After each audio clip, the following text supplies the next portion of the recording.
Ayan, magandang umaga po sa ating lahat. Pinagpala po ba ang bawat isa? Amen. The moment po na nakaupo kayo dyan, kayo ay pinagpala ng Diyos. Basahin ko po sa Tagalog, no? Sabi dito, Daniel chapter 1 verse 8, ngunit ipinasya ni Daniel sa kanyang puso na huwag dumihan ang kanyang sarili. And bago po tayo dumako sa ating mensahe, reviewin natin yung ating mensahe last week. Ano pong sabi doon? What is the spiritual emperor? Not someone who rule over people. Kasi pag tinignan natin, yung emperor, in the eyes of the world, siya yung namumuno, siya yung makapangyarihan. Pero sabi sa mensahe natin, a spiritual emperor is a remnant who possess Christ beforehand. Sino po yung spiritual emperor? Ikaw, tayo. A remnant who possess the covenant beforehand. A remnant who prepares spiritual before the crisis. A remnant who become a blessing to others. Yun po yung ibig sabihin ng spiritual emperor. Sabi po dito sa ating talata, si Daniel ay nagtagumpay dahil siya ay naghanda.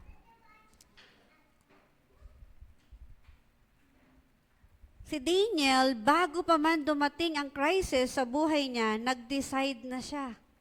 Meron na siyang paghahanda, meron na siyang ginawa.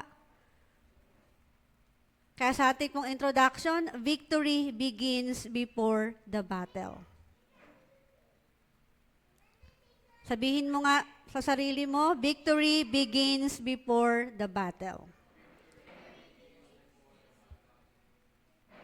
So ngayon po, very simple lang ang message natin, pero nawa po, ihanda natin yung isip, yung puso natin na maunawaan yung identity, yung power, yung pagkatawag sa atin ng Diyos.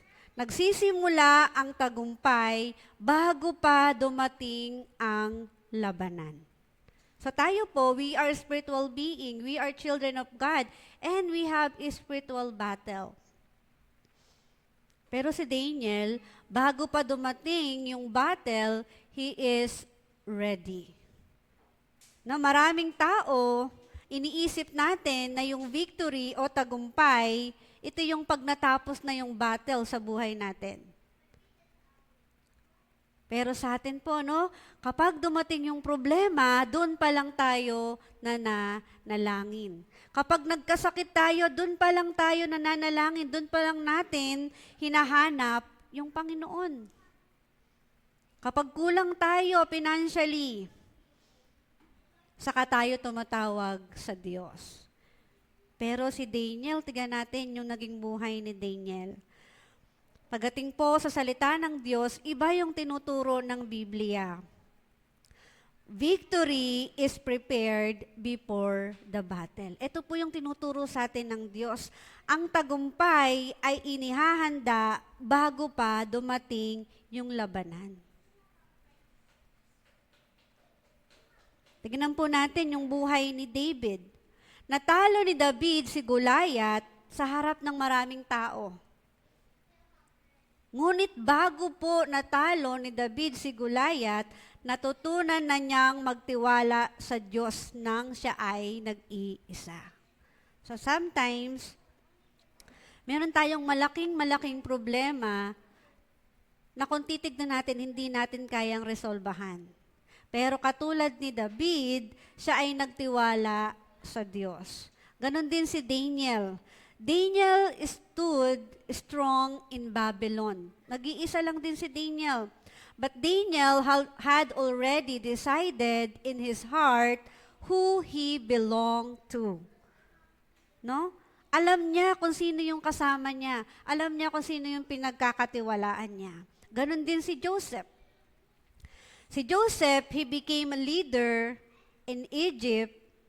Pero bago nangyari yon, o bago siya makarating dun sa position na yon, pinanghawakan niya na yung tipan ng Diyos. Kaya po, no, sa umagang ito, do not wait for the battle.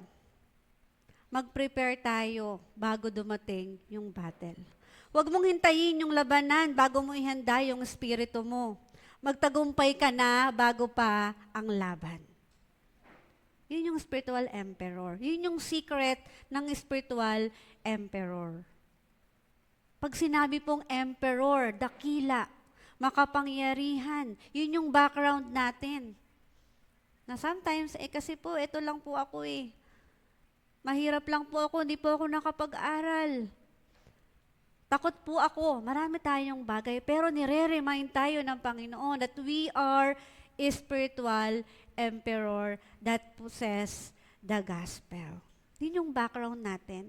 Kaya tayo nag-aaral ng salita ng Diyos para ipaalala ng Panginoon kung sino ka. Ayun po yung tinatawag na pre-conquer. Wala pa yung laban, panalo ka na. Magtagumpay muna bago pumasok sa laban. Ano po yung mga dapat nating gawin? Point number 1 po natin. Christ before the crisis. Sino po nakakaranas ng crisis sa mga oras na to? Reminder ng Panginoon, a spiritual emperor has Christ before the crisis. A spiritual emperor is not someone who is better than other people. Hindi mo kailangan maging better bago mo masabi na ginagamit ako ng Diyos. Ito ay isang tao na may spiritual na paninindigan at paghahanda dahil si Kristo ang sentro ng kanyang buhay. No, minsan, tinitignan natin yung physical na katayuan natin bago tayo maging ready dun sa battle. Pero anong sabi ng mundo? Hindi mo kaya yan. Wala kang talent, kulang yung talent mo, kulang yung pinag-aralan mo. Minsan, ganun tayo tinitignan ng tao, ng mundo sa paligid natin. And for us to please other people, kailangan may gawin tayo, effort. Like, tulungan sila, maging makita ka na mas maayos kaysa sa kanila. No? Nagkakaroon na tayo ng comparing. Pero ano po sabi ng salita ng Diyos o pananampalataya? Hindi ko man kaya, pero kaya ng Diyos.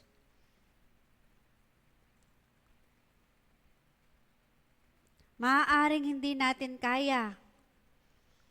Pero sino yung background natin? Yung Panginoon. Kaya ng Diyos. At yun yung pong kailangan nating maranasan. Laging inuulit ng sanlibutang ito,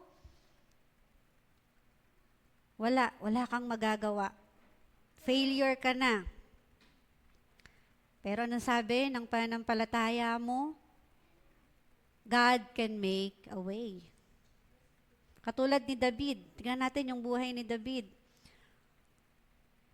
Goliath was much bigger and stronger than David.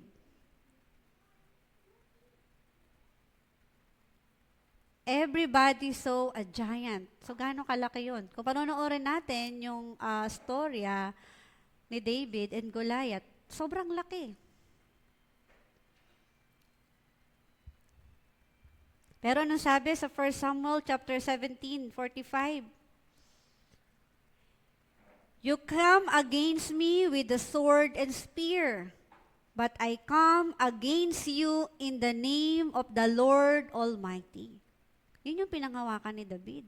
Sa Tagalog po, ikaw ay lumaban sa akin na may tabak at sibat, ngunit ako ay pumaparito laban sa iyo sa pangalan ng Panginoon. Ganun yung confidence ni David. No, yung confidence ni David, hindi niya sinabi, malakas ako, magaling ako slingshot. Pero yung confidence ni David, mas dakila ang aking Diyos. My God is greater. Yun po yung confession ni David. Nasa buhay natin ngayon, may kinakaharap ka ba? Maybe you have family problem, financial problem, discouragement.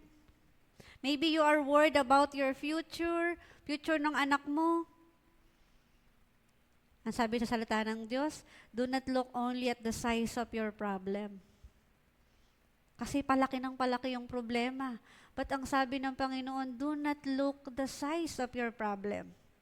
Look at the greatness of your God. Tignan mo kung gaano kadakila yung Diyos.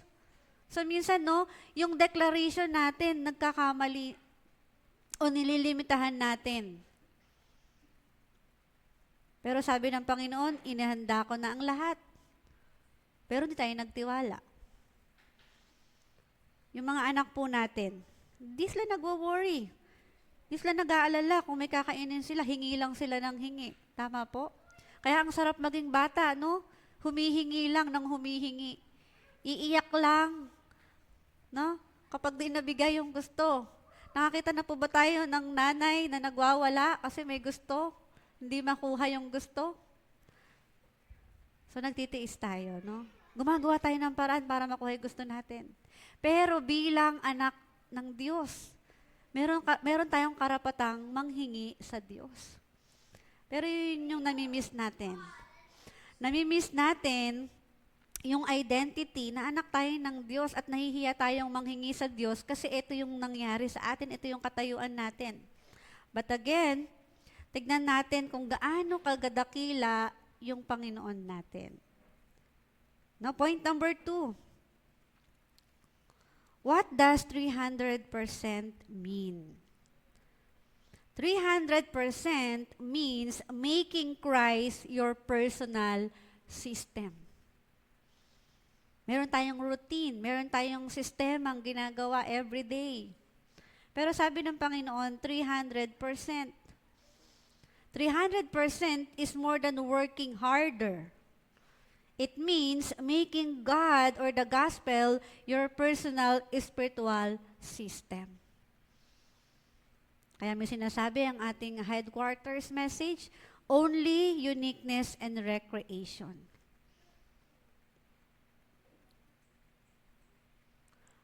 Pag sinabing 300%, hindi lang siya nangangahulugang magtrabaho ka ng mas mabuti o mas marami. It means allowing the gospel as your spiritual system. Maging sistema mo siya. It begins with only. Sino yung only? Tanging si Kristo. Walang iba. Christ is my answer. Si Kristo yung sagot. May problema ka, si Kristo yung sagot. May espesyal na ipinagkatiwala ang Diyos sa akin na dapat kong gawin at yun yung dapat nating makita. Hindi ka lang basta ordinaryong nanay, tatay. May ipinagkatiwala yung Diyos na dapat nating gawin. Recreation, ibig sabihin muling paglikha. God can use my life to create something new for His purpose. Kaya ang sabi ng Panginoon, recreate. Na maaaring gamitin ng Diyos ang aking buhay upang lumikha ng bago para sa Kanyang layunin.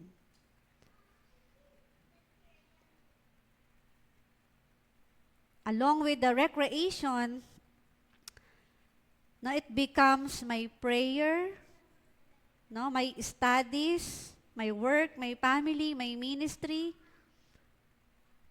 Ito yung nagiging bahagi ng ating buhay. Sabi sa Philippians chapter 1 verse 21, "For to me to live is Christ." Saan ka nabubuhay? Sa worry? Sa dami ng dapat mong gawin sa buong araw? Again, sabi ng Panginoon, para sa akin ang mabuhay ay si Kristo. Yun yung 300%. It's not only Sunday. May Christ ako, sisimba ko. Pero kapag Monday, Tuesday, Wednesday, Thursday, Friday, Saturday, ako muna, Lord, busy ako eh. Hindi po. Christ become part of my everything. Yun yung sistema. Na dapat si Kristo laging nasa atin. Yung estudyante, maaari niyang sabihin, Lord, ang aking pag-aaral ay para sa'yo. Kung ikaw naman ay isang magulang, Panginoon, ang aking pamilya ay para sa'yo. Kung ikaw ay worker, Lord, yung workplace ko, mission field ko yan. Lord, yung ministry ko, it belongs to you. Ganun po yung sinasabi nating system. Gospel system. Or gospel become my system. Na kahit anong katayuan mo, para yon sa Panginoon. Hindi para sa'yo. Hindi ka nag-work hard dahil sa'yo. Nag-work hard ka dahil sa Panginoon. Pangatlong punto po natin, pre-conquer. Ano po ibig sabihin ng pre-conquer? Katulad ng ating introduction, wins before the battle begins. Win before you enter the battle. We must experience the pre-conquer. Magtagumpay bago pumasok sa labanan. Balikan po ulit natin yung buhay ni Daniel. Si Daniel, dinala sa Babylon. No? He was very young. Tapos malayo siya sa kanyang tahanan. Napapalibutan siya ng iba't ibang kultura at iba't ibang paraan ng pamumuhay. Kaya po kaya natin yon? Habang minemeditate ko to, naalala ko si Cherdom. No? Nag-iisa lang siya doon. Then, ang dami niyang mga taong kinakaharap, iba-ibang kultura, iba-ibang paniniwala. Pero nang sabi sa Daniel chapter 1 verse 8, Daniel resolved not to defile himself. Pansinin po natin, no? Si Daniel, gumawa siya ng desisyon bago dumating sa malaking pagsubok. Sometimes, you are making a decision kahit hindi mo pa alam kung ano yung mangyayari. Hindi naghintay si Daniel na maging malakas bago siya magdesisyon. Kaya anong ginawa ni Daniel? He meditate, he pray 3 times a day.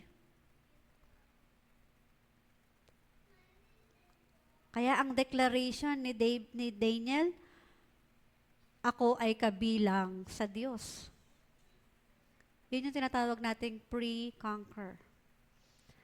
Bago pa yung temptation, mag-decide ka na. Mag-decision ka na kasama mo ang Diyos. Na sometimes in our decision, ang nasusunod yung sarili natin. Pero again, before the crisis, manalangin na tayo. Before the battle, hold on to the covenant. Before the opportunity, prepare ka na. Maraming doors, iba't ibang uri ng opportunity. Pero anong door yung pipiliin mo doon? And the world, they also offer a door or doors. Ano yung pipiliin natin doon? So we need to pre-conquer. Kailangan di pa nangyayari yung battle, yung sakuna, handa ka na. Yun yung tinuturo sa atin ng Diyos. Because we are a spiritual emperor. Huwag nating buuin yung relasyon natin sa Diyos kapag emergency. Build it every day. Buuin natin to araw-araw. May method na binigay yung Diyos sa atin para makalakad tayo sa path ng success. Ano yung method na yon? Tingnan po natin yung point number 4. Christ is the center. Christ is the center of everything.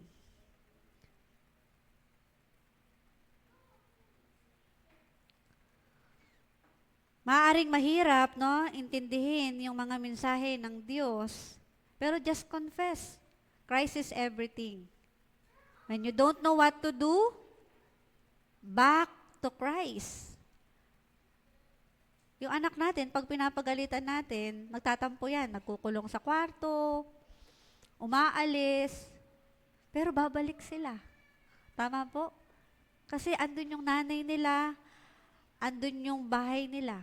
Na sometimes ganun din tayo. Nasasaktan, nangihina. Pero God is always giving us chances to go back to Him. God is always make a way, no, para bumalik sa Kanya. When you are afraid, no, kapag natatakot ka, balik ulit sa Panginoon. Kapag may hindi ka maunawaan, balik ulit sa Panginoon. Pag feeling mo malayo ka na and you cannot do anything, balik pa rin sa Panginoon. Kaya minsan nadadapa tayo. It's part. Minsan lumalayo tayo sa Panginoon, hinahayaan tayo ng Panginoon. Para maunawaan natin, ma-realize natin kung gaano kadakila ang ating Diyos. Amen? Kapag yung plano mo na-fail o hindi nangyari, bumalik sa Panginoon.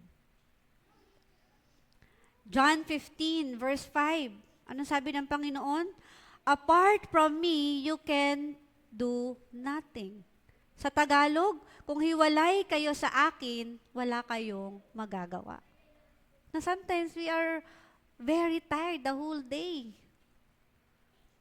Tumulong ka, pagod ka, hindi ka tumulong, pagod ka pa rin. Kasi we are apart from God.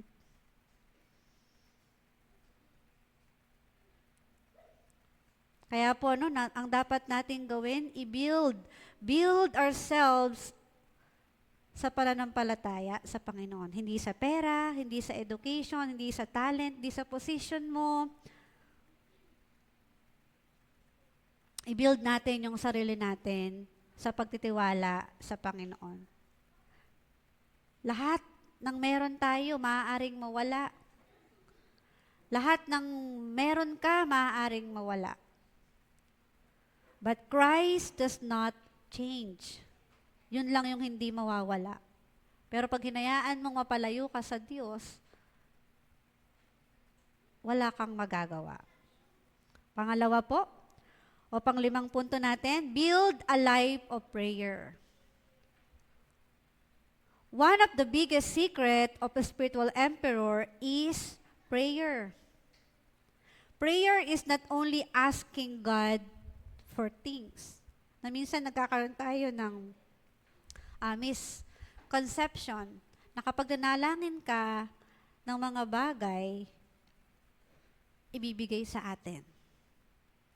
But bago ibigay yung mga bagay na gusto natin, dapat ma-enjoy muna natin yung relasyon natin sa Panginoon.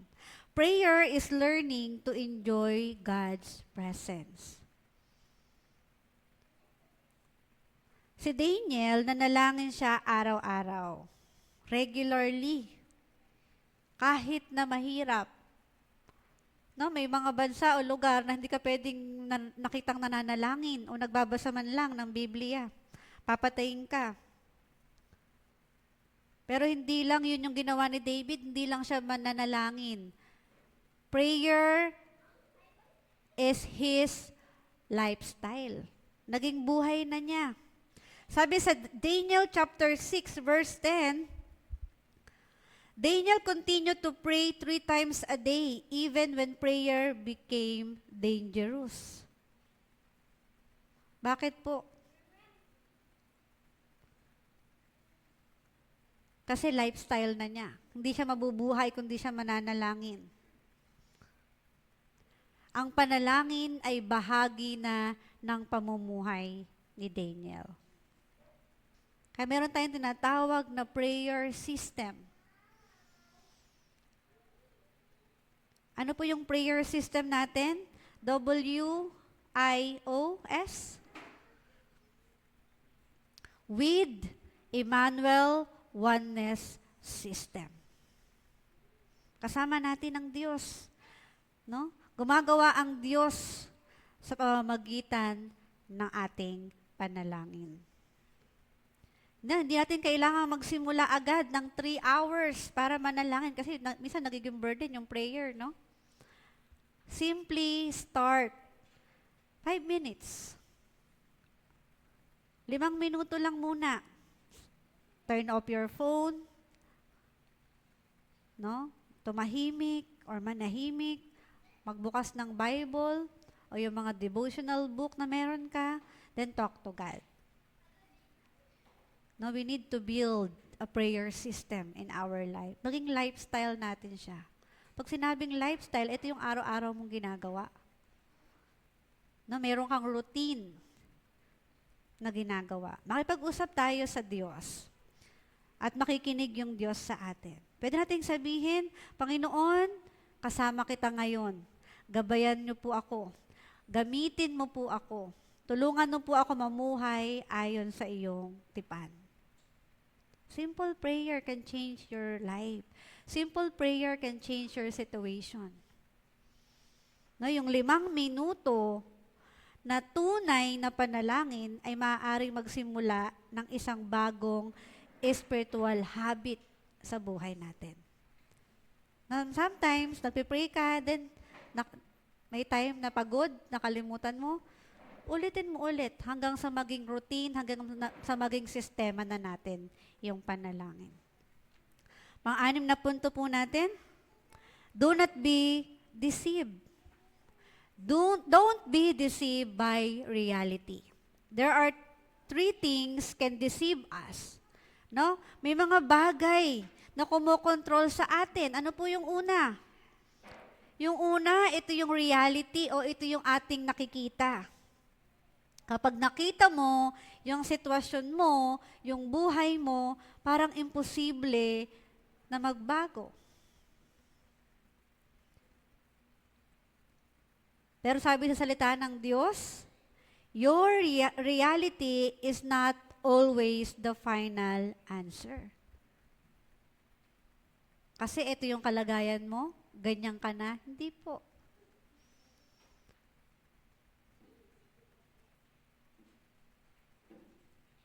Tingnan natin yung buhay ni Joseph. Joseph's reality is terrible. Hopeless. Kung makikita natin yung buhay ni Joseph, bago siya naging governor, hopeless. Nung nakulong siya, nung naging alipin siya, no? Nung inakasahan siya, hindi naman niya ginawa, kaya siya nakulong. Pag nasa kulungan ka na, parang hopeless ka na. Kasi hindi mo alam kung kailan ka makakalabas.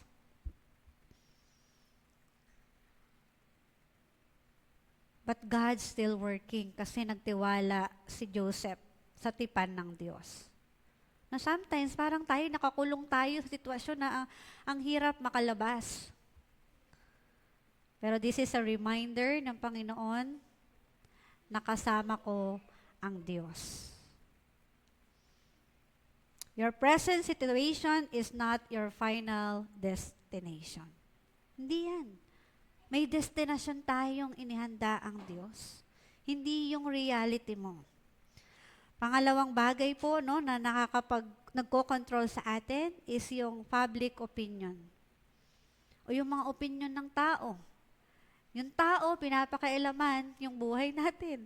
Ano po? Maaaring sabihin ng tao, ay, hindi na yan maaalis sa ganyang sitwasyon. Hindi na yan makakalaya. Maghihirap na yan hanggang sa mamatay yan. That's people opinion. Hindi ka naman talented eh. Diyan ka na lang sa trabaho na yan. Diyan ka na lang sa party na yan, ha? Bata ka pa para magbahagi ng salita ng Diyos. O matanda ka na, hindi mo na kayang gawin yan. Those are people opinion or public opinion. But remember, People's opinion do not determine God's plan. Kinokontrol tayo, nadideceive naman tayo. Oo nga, ganito lang kasi ako eh. Ayoko na magsimba, ayoko na magbahagi ng salita ng Diyos kasi kulang naman yung alam ko. Yung mga ginamit ng Diyos sa Bible, yung 7 remnants, isang farmer, fisherman, mababa yung katayuan. Pero ganun, no? Inelevate ng Panginoon yung buhay nila o binago ng Diyos yung buhay nila. Naging governor sila, no? Natalo nila yung malalaking army. Si David, yung mga kapatid ni David, in-underestimate niya yung kapatid nila. Na sometimes, may mga tao na nagmamaliit sa atin. Si Goliath, hinamak din si David kasi maliit lang siya. Tinawanan. Paano mo kung matatalo ang liit-liit mo? But God used David. Kaya sabihin mo sa katabi mo, God will use you. Sabihin mo sa sarili mo, gagamitin ako ng Diyos. Amen? The more na umaayaw tayo, the more na binabalik tayo ng Diyos kung saan ka tinawag. Pangatlong bagay na kumokontrol sa atin, ideology. Ano po yung ideology o ideolohiya? Ito yung kaisipan ng mundo. Worldly things. Maraming tinuturo sa atin yung mundo. Sinasabi niya kung paano ka magtatagumpay, kung ano yung tunay na kaligayahan. Ayan, may ina-offer din yung mundo. Sinasabi din ng mundo kung sino ka. Pero ano pong sabi ng salita ng Diyos? Don't allow the world to become your teacher, while God's word become secondary. Na minsan alam naman natin na may Diyos, pero sumusunod pa rin tayo sa daloy ng mundo. So ano po yung pinapakinggan natin? Yung naririnig natin sa iba. Yung nakikita natin. Yung ino-offer sa atin. At ano pong sabi ng salita ng Diyos? Huwag yung mundo yung yung mag-control sa'yo. Dapat yung salita ng Diyos ang mag-control sa atin. This must be our prayer topic. Na Lord, I must not be deceived by the reality, by the opinion of other people, and by the ideology. Amen? Pang-7 po natin na punto, God can use your life to save others. Maaaring gamitin ng Diyos yung buhay mo upang makapagligtas ng iba. Bakit nais ng Diyos na maging malakas tayo spiritually? Hindi lang sinabi ng Panginoon, kasi gusto ko maging malakas ka. O makita tayo ng Diyos na malakas. Hindi po. God strengthen us so that we can strengthen others. Ayun yung purpose ng buhay natin. Pinapalakas tayo ng Diyos upang mapalakas din natin yung iba. Joseph was raised up to save many people. Si Daniel, yung testimony niya, naapektuhan yung buhay ng hari. Ibig sabihin na impluwensyahan niya yung hari. Ganon din si David.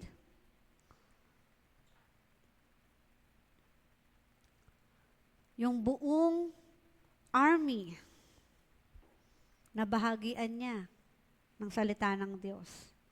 Even Paul, dinala ni Paul ang salita ng Diyos sa maraming bansa. Kaya anong sabi ng Panginoon sa atin? Matthew 28, verse 19, Go and make disciples of all nations. Ayun yung purpose mo. Hindi lang basta magtrabaho, tumulong, magpakain ng ibang tao, kundi ang purpose natin is to make disciples. Humayo kayo at gumawa ng mga alagad sa lahat ng bansa. God wants to use ordinary people who are prepared spiritually. Kaya iniisip mo, nanay lang ako eh. Isa lamang akong isang nanay. Isa lang akong estudyante. Pero gagamitin ka ng Diyos. Gagamitin tayo ng Diyos. Hindi natin kailangan na maging sikat bago tayo gamitin ng Diyos. Hindi iniintay ng Diyos na yumaman ka muna bago ka niya gamitin. Kaya kailangan nating maging handa dahil gagamitin tayo ng Diyos. You have battle? Win or have Christ before the battle. Ang problema po, hindi nawawala. Lumalaki. Lumalala. At bago tayo lumusong sa malalim na baha, kailangan prepared tayo. Meron tayong bangka. Ano maaari nating i-prepare kapag may baha? Meron tayong suot na raincoat to cover us. Ganon din po sa buhay, sa reality.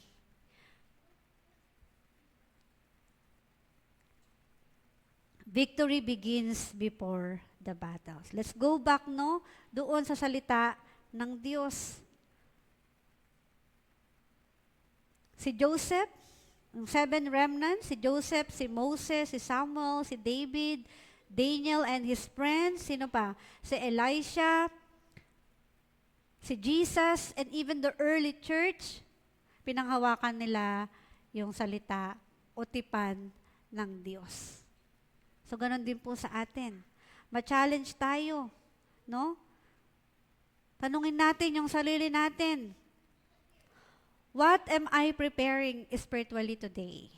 Gaano tayo naghahanda? Is Christ truly the center of my life? Ito yung mga tanungin natin. Baka hindi na si Christ yung center. Am I preparing to conquer before my next battle? Starting today, manalangin po tayo. Panghawakan natin yung tipan ng Diyos. Amen? Don't be deceived by the reality. Don't be controlled by the public opinion. Don't become captive by worldly things. Ano yung worldly things na nagko-control sa atin para tayo makapanalangin? Yung cellphone mo. Social media. So, gumawa tayo ng paraan para ma-enjoy natin yung presensya ng Diyos sa magitan ng panalangin at pagme-meditate ng salita ng Diyos. Amen? Sabihin nga po natin, victory begins before the battle. Spiritual emperor secret is Christ, covenant, prayer, pre-conquer. Bago tayo magkaroon ng katagumpayan. Pinagpapala ko po kayo sa pangalan ni Jesus. Nawa ang bawat isa po sa atin ay nakatanggap ng sagot, nakarealize na mga dapat nating gawin bilang isang spiritual emperor. Tayo po ay mananagumpay. Tagumpay ka na. Simula nung nakilala mo yung Diyos, tagumpay ka na. Pastor, bakit po ito yung nararanasan ko ngayon? Kasi hinayaan natin na yun yung mag-control sa atin. Tayo po'y manalangin. Panginoon, salamat sa mensahe mo dahil binigyan mo kami ng kaunawaan upang makita kung ano ba yung sikreto upang maging spiritual emperor. Salamat, Panginoon, dahil inihanda mo na kami bago pa yung problema. Kaya tulungan niyo po kami na along the journey ng buhay namin sa aming pananampalataya, makapasok kami sa malalim na panalangin. Katulad ni Daniel, ma-enjoy namin yung 3 times a day na pananalangin. At maging sistema namin yung mabuting balita at ang panalangin. Baguhin niyo yung routine ng buhay namin, Panginoon. A spiritual emperor that lives in the gospel, prayer, and evangelism. Pagpalain niyo ang mga magulang na narito, Panginoon, na makita nila na sila ay spiritual emperor, sila ay mananagumpay, sila ay tagumpay na dahil kay Kristo. Mga bata na narito, Panginoon, ma-imprint yung mabuting balita. Pagalingin mo, Panginoon, ang kanilang puso. Palakasin mo sila, Panginoon, para sa battle na kakaharapin ng bawat isa. Dalangin ko, Panginoon, ang mga leaders ng church na ito, Panginoon, ay mag-stand firm in the midst of battle dahil kasama namin ng Diyos. There are times na malaking-malaki yung kinaharap namin, katulad ni Goliath. But Lord, thank you dahil binigyan mo kami ng pananampalataya, nasasamahan, tutulungan mo kami hanggang sa huli. Lord, ang puso namin ay nakakaranas ng mga kahirapan, Panginoon. But Lord, Ikaw ang aming Diyos na buhay, na nagpapagaling, nagre-restore, Panginoon. Kadalangin po namin, katulad ng 7 remnants, maging visible po sa amin yung kasagutan ng aming mga panalangin. Gamitin mo kami, Panginoon, upang masave ang aming mga anak, masave ang aming pamilya, no, ang aming relatives, Panginoon, maging ang aming neighbors. Gamitin mo kami para maging pagpapala sa iba. At ito yung purpose ng buhay namin. Strengthen us so we can able to strengthen other people. Dalangin po namin ang katagumpayan, Panginoon, sa umagang ito hanggang sa maghapon, Panginoon. Hanggang sa isang linggo na aming kaharapin, Panginoon, makita namin yung sagot at yung mga turo at yung mga paggabay ng banal na Espiritu sa araw-araw. Ano mang gawain ng kaaway, espiritu ng kaguluhan, espiritu ng sakit, espiritu ng walang pagtitiwala sa salita ng Diyos, ayan po winawasak, pinapalayas sa pangalan ni Jesus, sa pangalan ni Jesus. Lord, sa iyong papuri, dinadakila ka po namin, Panginoon. Ito po ang aming panalangin sa pangalan ni Jesus. Ang lahat po ay magsabi ng Amen.